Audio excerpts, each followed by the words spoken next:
নমস্কার বন্ধুরা, আজ আমি আপনাদের জানাবো যে গঙ্গাকে হিন্দু ধর্মে এত পবিত্র মানা হয় কেন, বা গঙ্গার জলকে এত পবিত্র বলে মানা হয় কেন।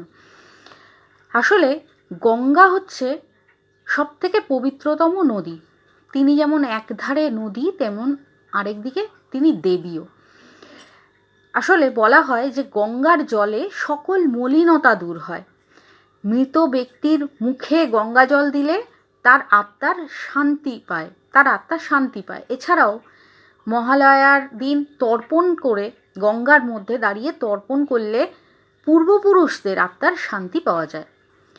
পুরাণ অনুসারে রাজা সাগরের 60,000 পুত্রকে উদ্ধার করার জন্য স্বর্গ থেকে গঙ্গাকে নিয়ে এসেছিলেন স্বয়ং ভগীরথ। কিন্তু মর্তে আসার পর গঙ্গার প্রবাহ এতটাই বৃদ্ধি পায় যে তাতে নিয়ন্ত্রণ করতে স্বয়ং ভগবান শিবকে তার জটায় ধারণ করতে হয়েছিল এই গঙ্গাকে, যেটা গঙ্গোত্রী হিমবাহের গোমুখ। সেখান থেকে নেমে বিভিন্ন পথ দিয়ে বিভিন্ন নাম ধারণ করে গঙ্গা বঙ্গোপসাগরে গিয়ে পড়েছে। গঙ্গার জলকে পবিত্র মানার পেছনে শুধুমাত্র যে আধ্যাত্মিক কারণ তা কিন্তু নয়, বৈজ্ঞানিক দৃষ্টিভঙ্গিও আছে প্রচুর।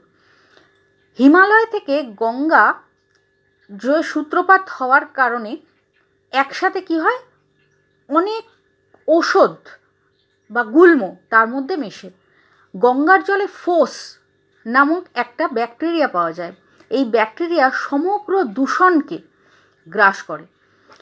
গোমুখ গুহা থেকে সৃষ্ট হওয়ার কারণে গঙ্গা বঙ্গোপসাগরে মেশার যে যাত্রাপথে, তাতে কয়েক কোটি মানুষের কি হয়, তৃষ্ণা মেটায়।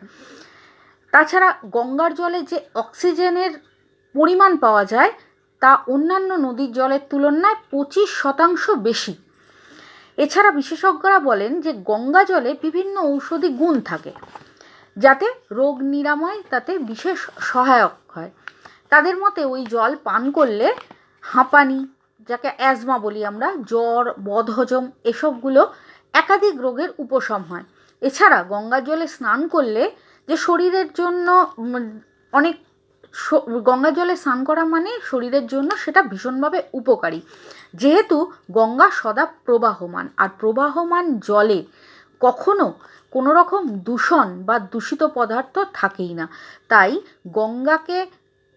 গঙ্গা জলে স্নান করা শরীরের জন্য ভীষণ উপকারী একটা বিষয়, তাতে অনেক শরীরের রোগ ঠিক হয়।